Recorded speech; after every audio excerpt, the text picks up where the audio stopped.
Hello and welcome to another episode of On the Floor with Wayne and Rob. I'm Wayne Highlander, Director of Sales for Bona Adhesives. I'm Rob Johnson from the Bona Training. All right, how we doing, Angry Rob? Angry Bob, please. Bob? Okay. Angry Bob. Okay. All right. Wait a minute. Have I ever showed you Angry Bob? No. I went fishing with Pete and my cousin-in-law years and years ago, and they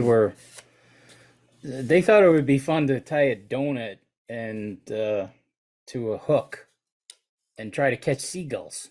Well, that's not good. While I'm trying to fish, for real. Mm-hmm. The fishing was really bad that day, so they started hacking around. And it's my boat.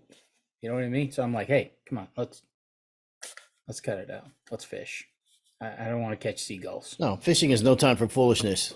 Exactly. So Pete sends me this. It says Angry Bob.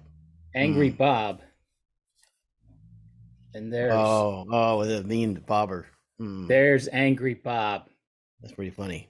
Because Pete said nobody wants to fish with Angry Bob. So there you go. Okay, everybody, that's the show. Yep. All right. Goodbye. All right. So a couple things here. We're going to talk about bidding and estimating jobs and stuff like that. But before we do, on the last podcast, we talked about the NWFA doing the 40 under 40, which we wholeheartedly support. I always look forward to seeing who gets the nominations. It's a select group that's getting those. But we also talked about some older guys in the trade, and if you add anybody who was a mentor to you that maybe you'd want to, if you want, you can just mention their name, and we can do a shout out to them on the podcast. And if you want, you can replay it for them, or you can send them the link, and then they can, kind of a nice thing to do for a mentor. We actually had several send in mentors, and I thought that we would read some of those. And I'm going to pick a random one out of the list here. Hang on a second. I have one. Okay, here we go. My mentor, who was a huge part of my life, is one of the best guys I've ever worked with, is Wayne Highlander. I can't do my. I can't do. I can't. Let me grab another one. Just take another random one. Let me just get another one here. Yeah. Am I allowed to nominate you, Wayne? Oh, son of a gun. There's two. I'll throw that away. Let me see if I can get another one. Okay. I like the sound effects this morning. Thank you. All right, I got one from David Woods. Sent in a guy he worked with. His name is John Ward. He says, I'm going to read it verbatim. Hi, my name is David. I've been installing and sanding floors for 9 years now. John hired me out of high school. That'd be John Ward. Hired me out of high school. You might say I was a troubled kid. I had no direction. I only wanted a job long enough to buy a truck.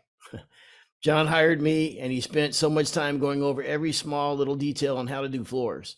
I felt guilty because I only wanted this job long enough to buy the car, which would have been about 7 or 8 months. When I finally earned enough money, I was wrestling with telling him that I was going to quit.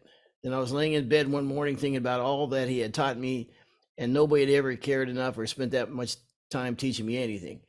He was more of a father than a coworker, so I stayed. He retired recently, and I heard your podcast, and I thought about him a lot.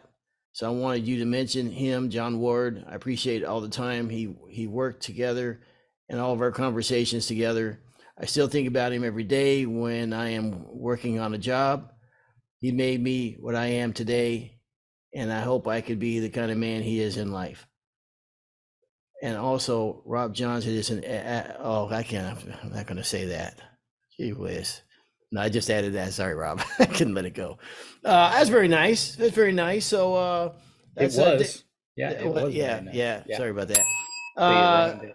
So I want to say the guy's name again. So David Wood sent that in regarding John Ward. The guy was a mentor to him, and and pretty cool, man. Yeah, very nice. That's a So, good one.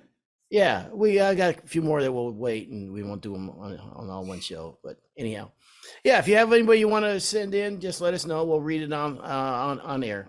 So anybody might have been a mentor to you in the trade or what have you. All right. The other thing I was thinking about, I think that should be an ongoing thing with us. Yeah, as long as people send them in, we'll read them. Yeah. Yeah. You send that's it. You send them in, and we'll read them. Yeah. It's like you said, there's no fanfare when most of the guys in this business step away. Yeah, it really, and it's nice to think. I still think, obviously you do. I think we all do. Anybody that's ever learned this trade from somebody else, and I even remember my father-in-law was one of the worst person I ever worked for in my life when I was in labor's union. I was a carpenter. Absolutely, just the meanest, rotten son of a gun you ever worked for in your life. But I learned a lot from him. So you know what I mean, and I'll take it. So and appreciate everything I learned from him. You gonna give him a shout out, or he was that mean that you wouldn't give him a shout out? No, I've said he's passed away many years ago. But so anyhow, yeah, there you go. That's pretty cool. All right, so you know what I started noticing? I thought we talked about bidding jobs and discounts and stuff like that, and as the economy in some areas of the country gets worse, some people will talk about giving discounts out to clients and customers and what have you, and we're going to talk about. And believe me, when I say this, I always have to give the what do you call it, the warning that Rob and I are just talking right here. All right, we're not business people by any stretch of imagination right now. We are just simply talking. Giving discounts out to customers. Giving discounts, and I'm going to preface this by saying, for some people, giving discounts works. For very, very few percentage, I think, of the industry, it works. I mean, people that really understand the industry and their costs and their numbers and have enough capital that they can use it effectively. And, for a few people that it can work. But I think for the most people, discounts don't really work. And I think it's interesting that in a survey of what your closing rates, what helps your closing rates, and it doesn't really help the closing rate so much as what would really help the closing rates is you connecting with something with the pain points with the customer. What really resonates with the customer, that what something that they, one of their pain points or some of their pain points that you have addressed and what have you. I think that is a much more effective way to go. So reasons why not to give a discount. I think number one, I think it kind of gives you the wrong impression of the company. Now, we all talk about wanting to be quality contractors and doing quality work, but I think then in the next breath, if we are able to, willingly give discounts, I think it kind of takes away from that. And the other thing too is, I always think that whenever we give a discount out, and we rarely changed our price for any reasons, but whenever I did, I felt like they didn't respect me as much. You know what I mean? That I felt like I caved, or I gave in and whatever, and maybe I didn't respect myself as much. Maybe that's what it was. I'm projecting, but I kind of think that they don't respect you as much if you're willing to discount. What do you think? I agree. No, I never gave discounts. When people would ask for it, it would kind of piss me off. Yeah. Me too. And you know what else would really? It just was kind of like you said. It was a lack of respect. I always thought, when they're just like, "Hey, can you knock $500 off?" Well, that $500 is mine. Yeah. You know what I mean? That $500. How long does it take to make $500? Well, and to these people, it's like, a lot of times too, people look at the whole project and they're like, oh my gosh, it's a $14,000. Well, $7,000 is wood. It's not a $14,000 job. And, people just, I think customers sometimes just see the big number and they think, oh, I can shave some of this off, Yeah. But if you wanted a discount, I would, okay, well, if it's too high, let's talk about why it's too high. Yeah. You Yeah. know, if you Yeah. need that discount. Yeah. No, But another thing too, when I found writing up my own estimates, and I can't believe this is the show because my son gave me a call last night and he goes, "Hey, can I stop over in the morning and talk to you about this big estimate?" He goes, "I just want another person to set some eyes on it." mm-hmm. There's all sorts of different things going on in his job. But I used to, and I learned this from my Uncle Fred, was I would line item everything. And a lot of the line items didn't have a price on it.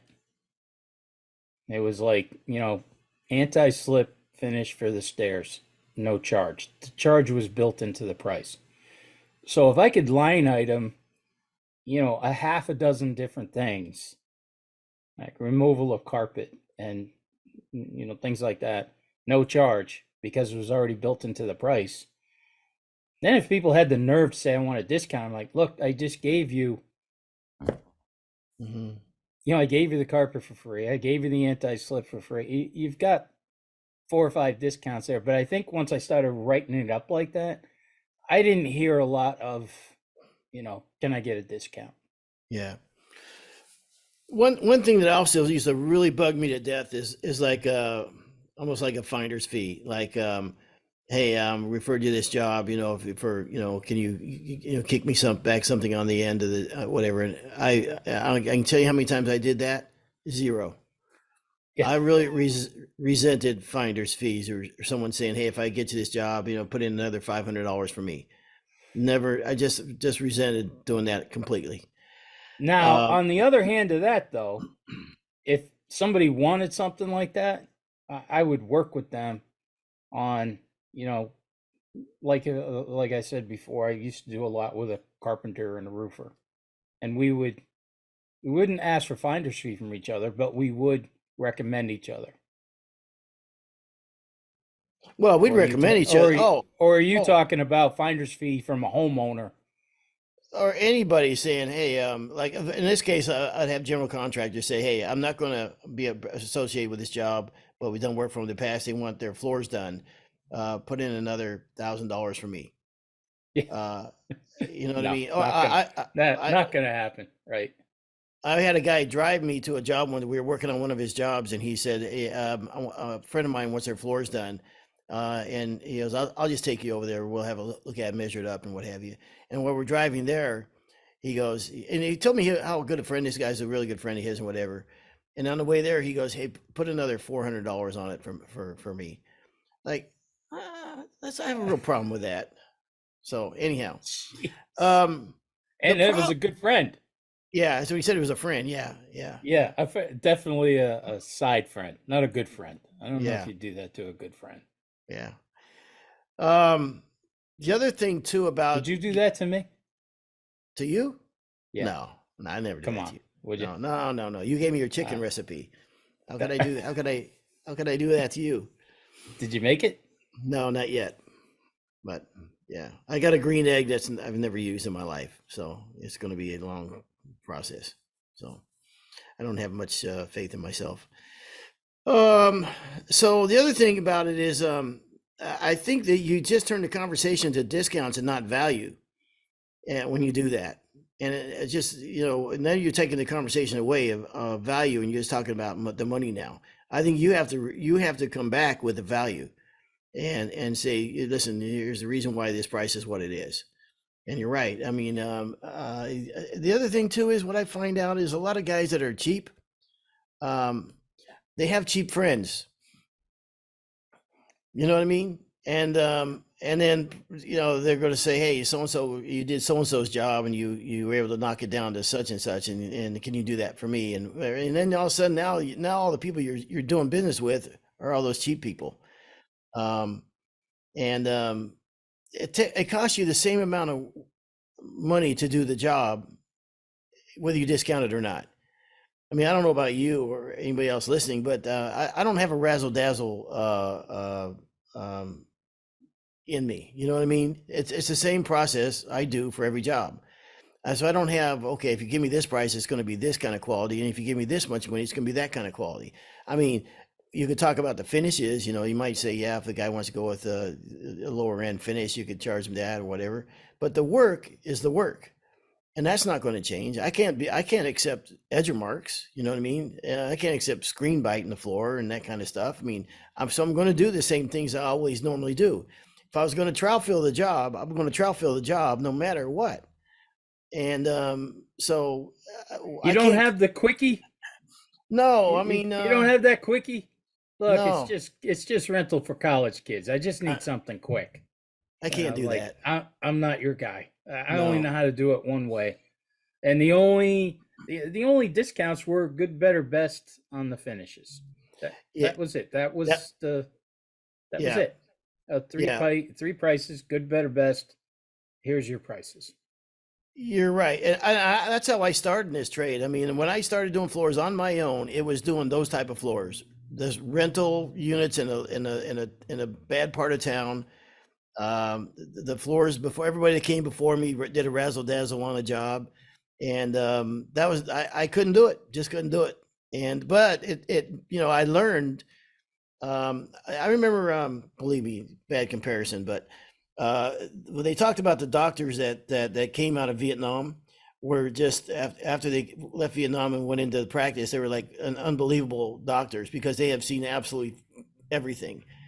Well, and like I said, believe me, it's a bad comparison. I don't know another comparison. I'd love to know where you were going here. Well, we did these floors that were so beat up and whatever, and you know, I was young at the time, and I wanted to make every one of them perfect. So we did whatever it took. Like my life depended on making these jobs perfect. I mean, the guy got me for a bargain. I mean, you know, so for him it was fantastic. But when I left there, I was tuned into just doing really, really quality work and kind of learning it on these jobs before I went somewhere else. And we got very good at doing repairs and that kind of stuff. But anyhow, I don't have I mean, my cost, my overhead is still the same. My overhead doesn't change if I discount somebody. And my labor cost doesn't change if I discount somebody. So, you know, what's going to change? You know what I mean? I really would. I think that's why people hear me say it all the time, but I am so adamant on the estimate and the bid when you're talking to somebody, and that's the time, and how good you are at that craft of selling. Believe me, I can tell you from being on this side of the business, I've seen really good salespeople and I've seen really, really bad salespeople.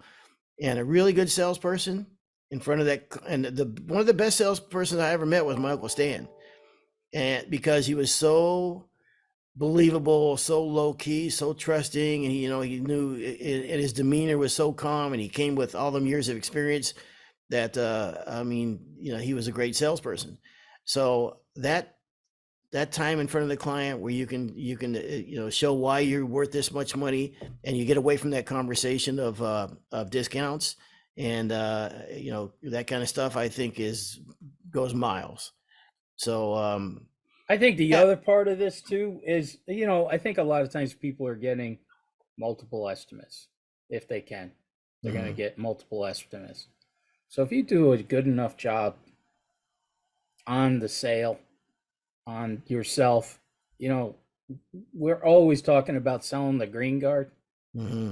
I know for a fact that just around here, my kid is the only person talking about green guard when he's out doing estimates. Yeah. So if you start talking about, that part of the sale and the products you're using and HEPA filters on the vacuum and everything, I think right off the bat, discounts are going to be the last thing people are. We all know that I could definitely be wrong here. I've been wrong before, but I think if you throw. Now, does that mean I haven't been wrong before, or I have been wrong before? You have been wrong before. I have. Yeah. Oh yeah, absolutely. Yeah, absolutely. But I think if you do a good enough job on the sale and talking about it, I know we just keep going back to green guard, but I don't think we can stress green guard enough. I don't think we give it enough enough to. But you got to get to the point, I think, during the sale where you've talked about so much, it's almost like they'd be embarrassed Yeah. to Well, ask for a discount. Now, if you just came in and, hey, look at the job, like the old guy used to work for, he never measured. He would just look. He'd look at a couple of rooms and say, all right, $450. yeah. And that was the estimate. Wrote it down on the back of his card. That was it. Yeah. Those guys, yeah, okay, yeah, can I get it for 400? They would be asking for discounts, I think. But if you do a really good job, now it's not so much of asking for a discount, but maybe let's negotiate on some things. Mm-hmm. Yeah, I'd rather negotiate on stuff rather than just giving a flat, oh, here's $500, yeah. out of my pocket into yours. And if genuinely they can't afford it and they want to they need to bring the price down, then you can talk about, well, do you really need the closed, the flush mount vents and that type of stuff? Those Right. type. I understand those type Yeah. of things.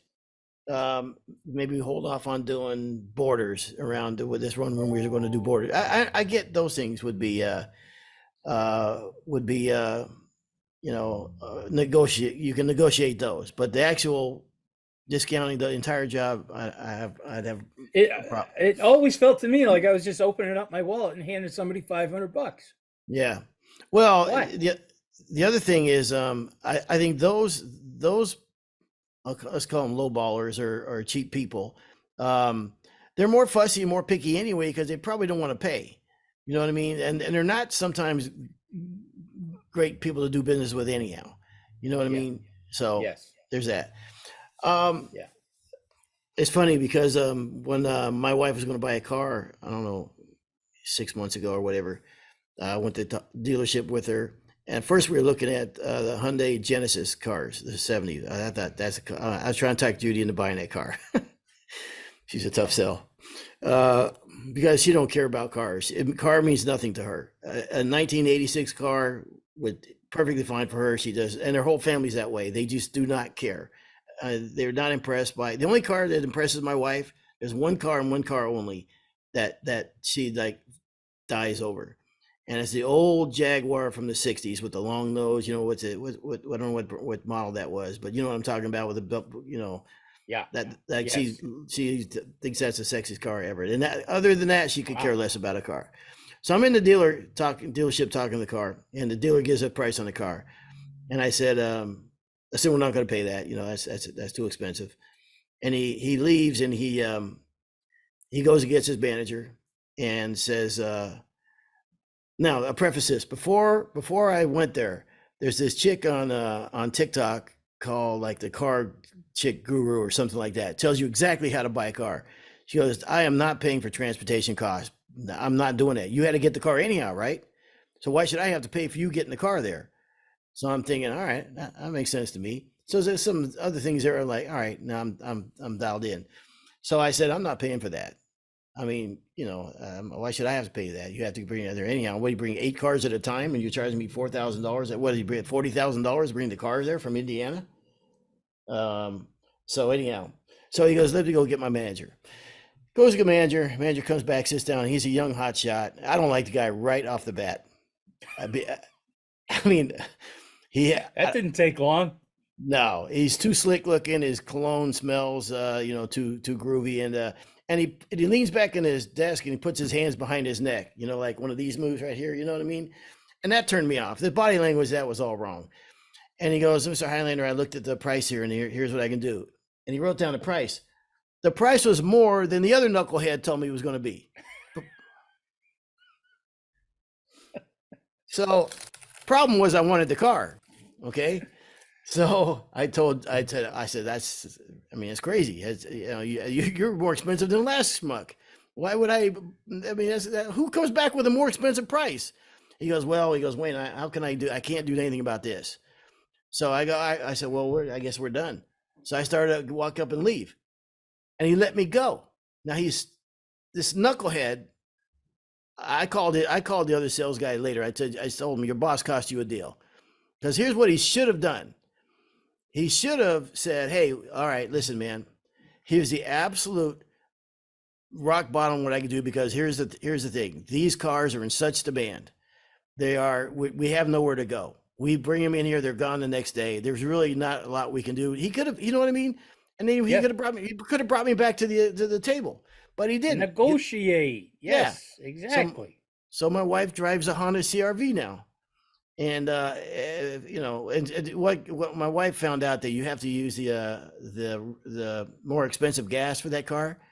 And she goes, "Oh no, that's ridiculous. We're not going to buy that. We're not going to use a car that causes that gas." So I didn't get my car. Really? That's what they said. That's what Judy said. Yeah. Volvo, same way. I think Volvos, you have to use the Supreme gas as well. So not only does it cost you more money there, it costs you more money every day when you're using it. So now we're in a Honda CRV. Anyways, I can't believe the guy let you walk out. That's insane. That was crazy for him to let me walk out. Bad. I'll tell you what. I've seen more bad car salesmen now that I'm on this side of the business. I've seen horrendously bad car salesmen that just so bad. Then she ended up buying the Honda off of these two old guys. I mean, they're both they're retired, working at the dealership. They could care less about anything. You know what I mean? They're retired. It's there if you want to drive it, whatever. Yeah, here's the cost, blah blah blah blah. And they were just like dealing with your granddad. They were both great guys. And we talked to one first, and then the other one got involved. And Judy goes, "Well, I was talking to the other guy, and I don't know which one of you guys, gets the credit for it or whatever, because the other guy," he goes, "Nah, we work it out. That's Fred. That's no big deal." So, anyhow. I had one guy following me to the parking lot. Yeah? Yeah, because, and this is how it started, too. I thought this was the dumbest way to start a sale. It's like, all right, how much do you want to pay a month for this car? I found the car that I wanted. Yeah. It was a really nice Mercury Cougar. Yeah. And Pauline and I just got married. So he's like, all right, so, how much you want to pay for this car? And he said, write down a number. And I was like, okay, there you go. Mm-hmm. And he looks at me and he goes, that's less than what you're paying now for your car. I said, yeah, okay. I said, but you asked me what I wanted to pay. Yeah. I want to lower my payments per month. I don't want that. I want this. And he's like, well, that really can't happen. I go, you asked me. You started this, not me. Yeah. Now I'm pissed. Right? Yep. I did what you asked, and he just says, no, that's wrong. Like, okay. So we went, I bet we went 5 or 6 rounds, okay?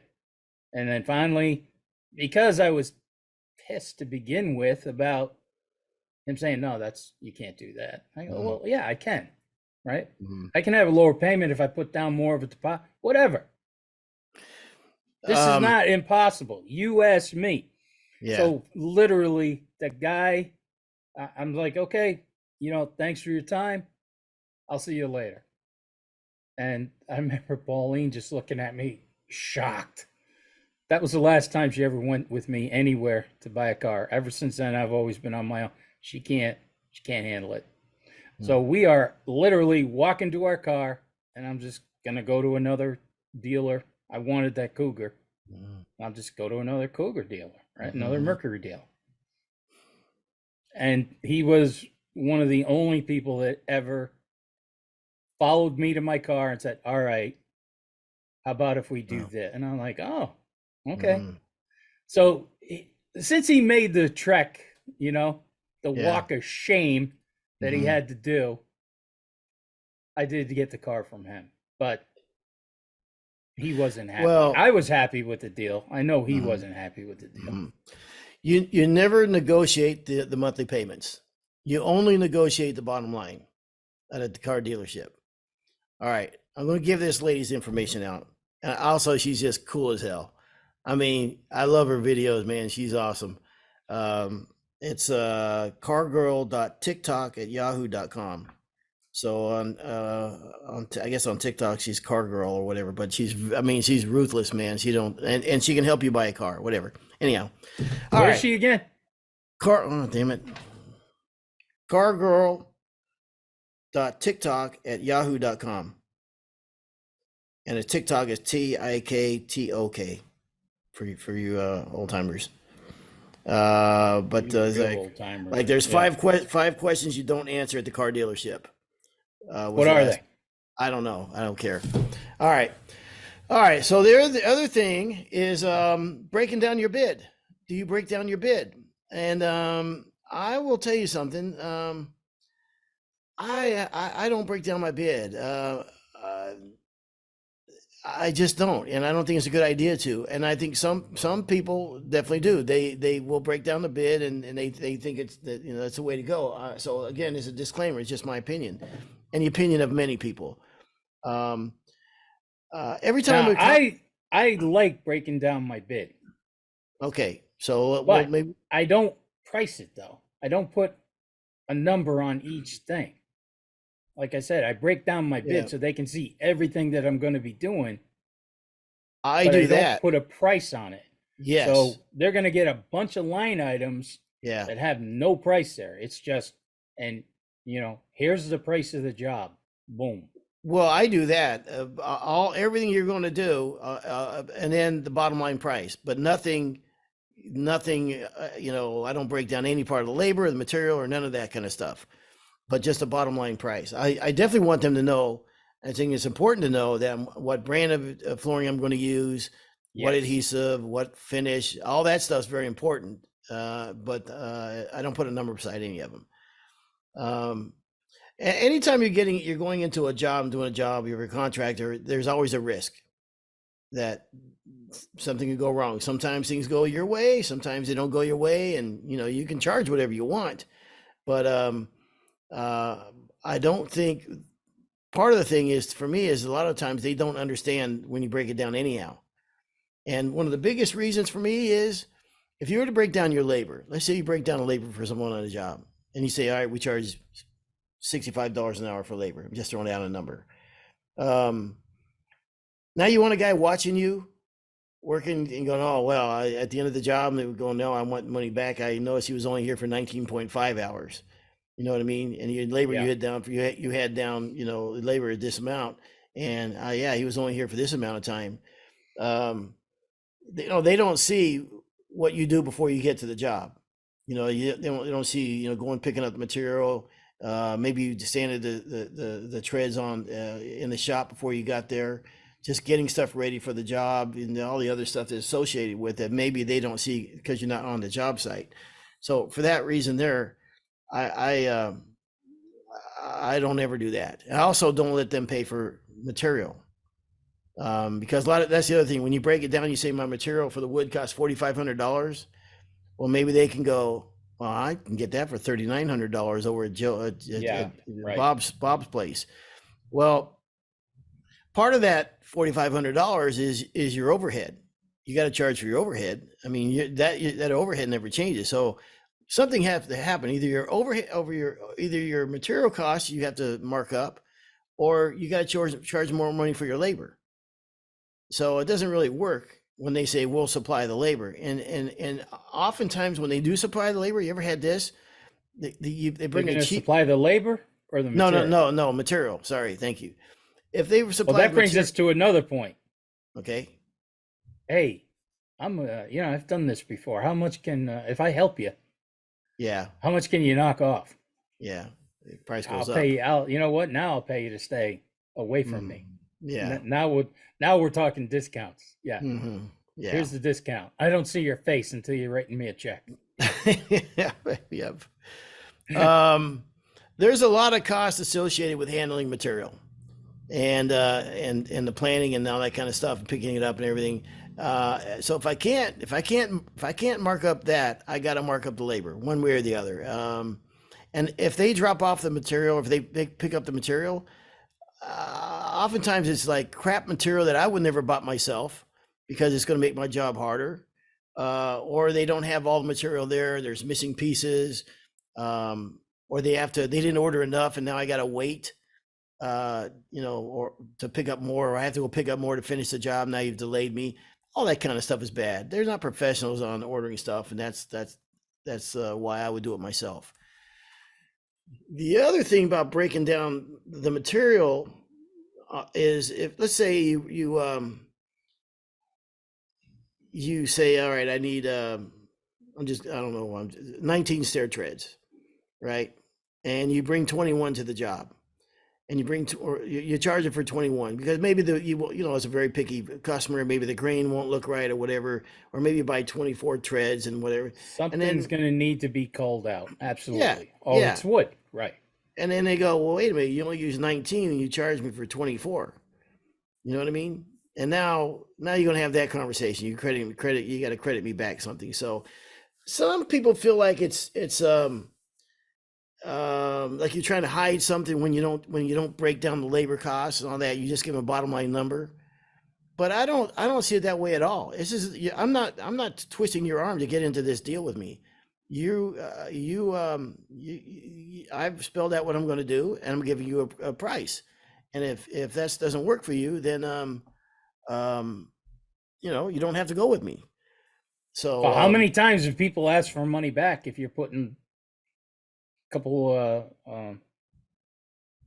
couple bundles of wood back in your truck? Yeah, those are mine. How many times? How many times does that happen? Yeah, exactly.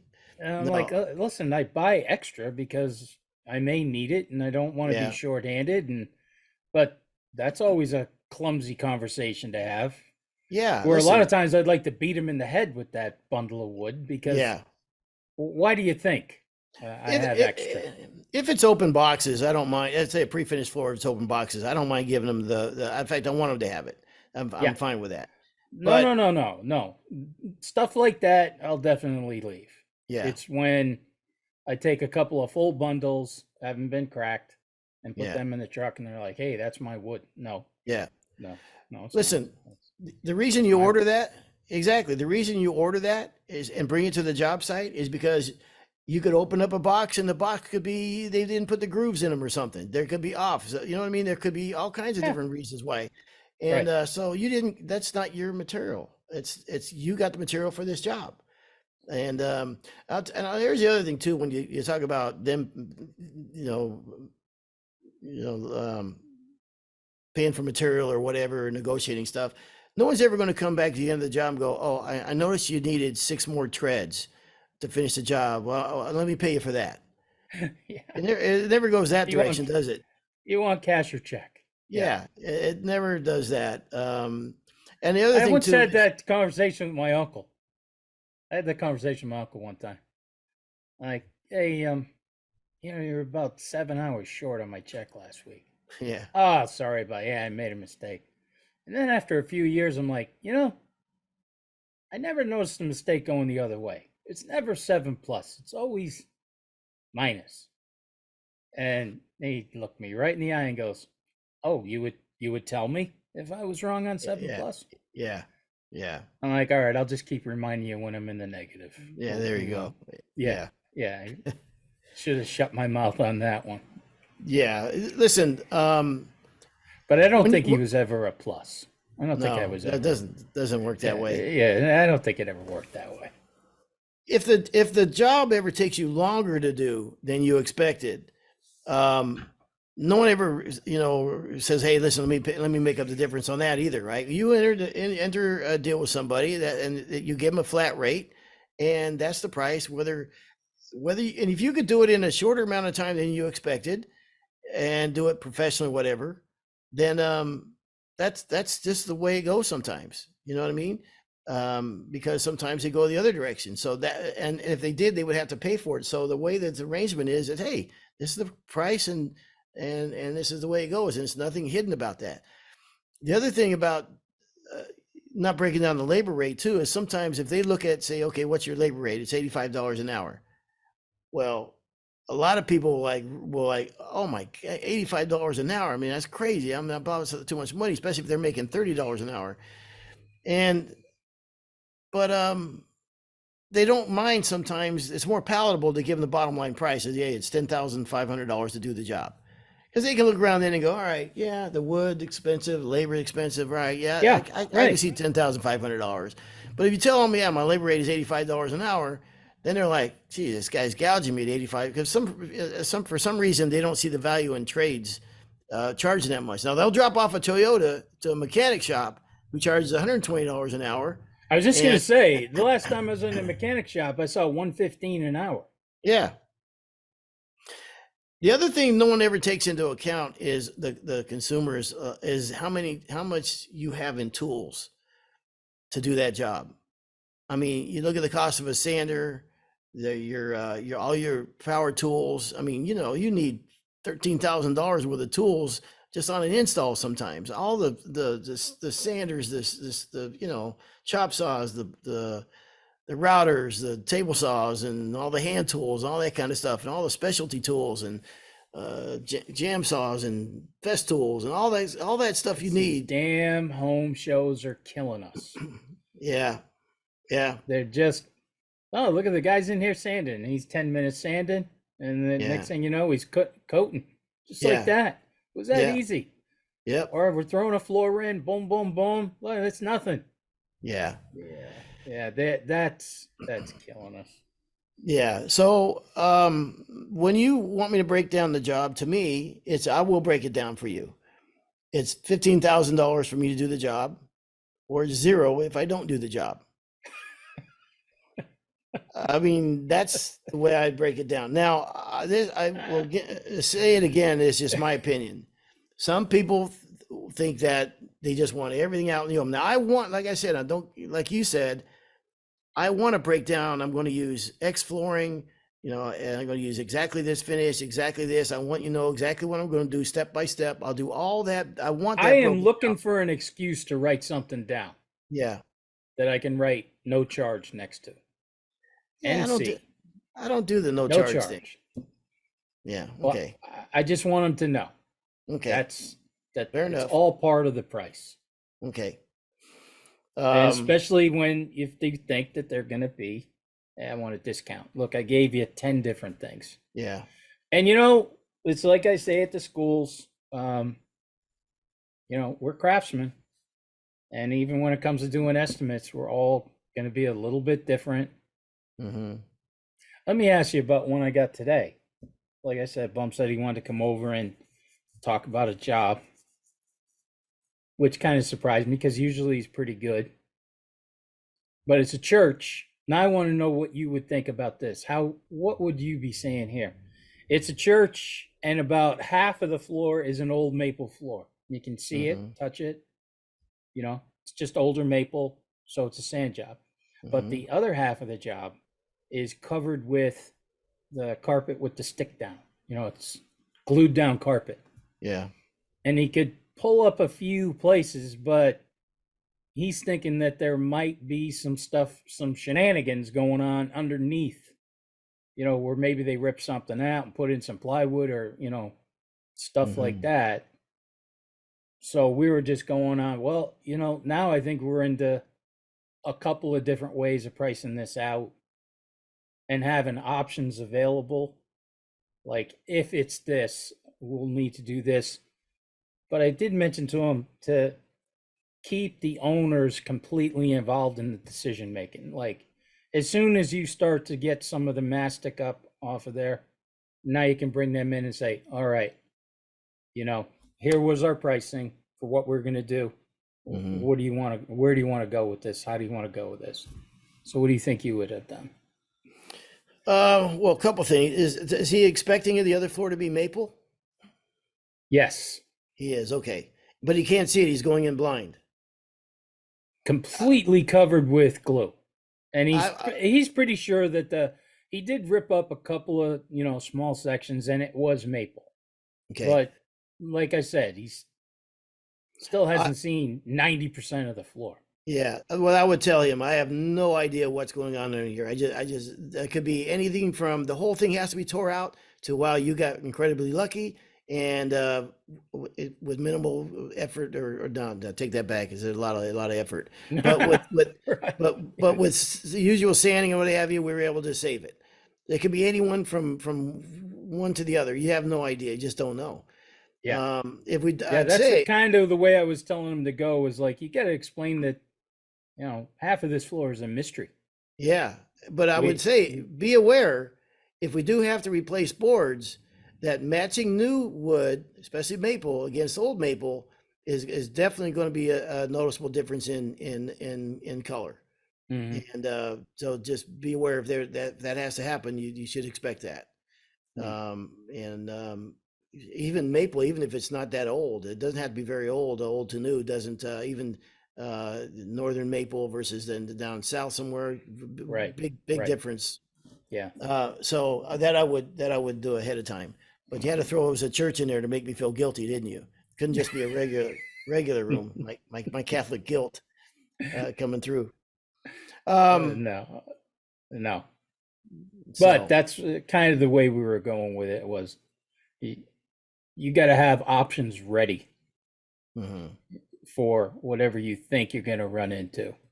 Yeah, yeah, So for sure. it's a mystery, but Yeah. here's This, three answers to the mystery, and which yeah. one are we going to go with? We'll know more once we get the glue off of this wood, not the carpet, but also the adhesives too. Here's the other thing too, though. When in a situation like that, in a situation when I talk about breaking down the bids or whatever, I think a lot of it you back up with your reputation. If you have a reputation where gosh, man, you came referred, you're a trusting guy or whatever, and like that, I think that trumps most everything. So in a situation like that, if he just tells them, hey, we can go as far as you want to go. I can give you a cost to tear out the carpet. It's going to be this. But then when you get into the other stuff, we just don't know. I can tell you what I normally charge to sand and refinish an area this size if there's nothing going on. But be aware, even the sanding process is going to be more money than I charge you here because you got to take the adhesive off.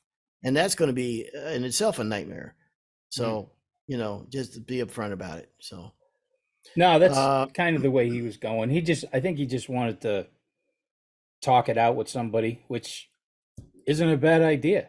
I think sometimes when you're on I was estimates like this, just get somebody else's opinion too. I was just Your talking to some your mentor's opinion. I was just talking to someone the other day. We've got who we I will call my brother John or Doug and ask them even when I know the answer. I just need to hear it from somebody else sometimes. Here's what I got, here's what I'm thinking, and I just want to just get there just to hear it from somebody else, just because.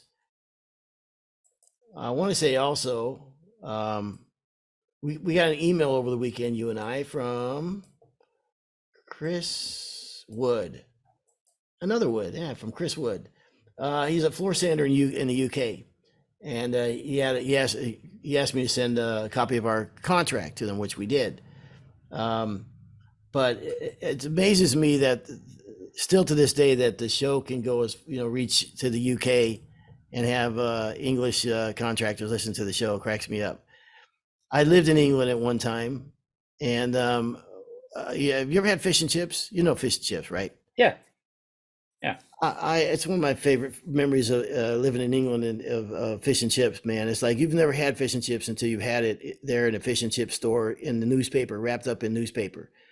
In the old days, they used to wrap it up in regular newspaper, and now they stopped doing that because the ink in the newspaper could, well, have poison in it, I guess. So they still use that newspaper, but before they do any printing on it.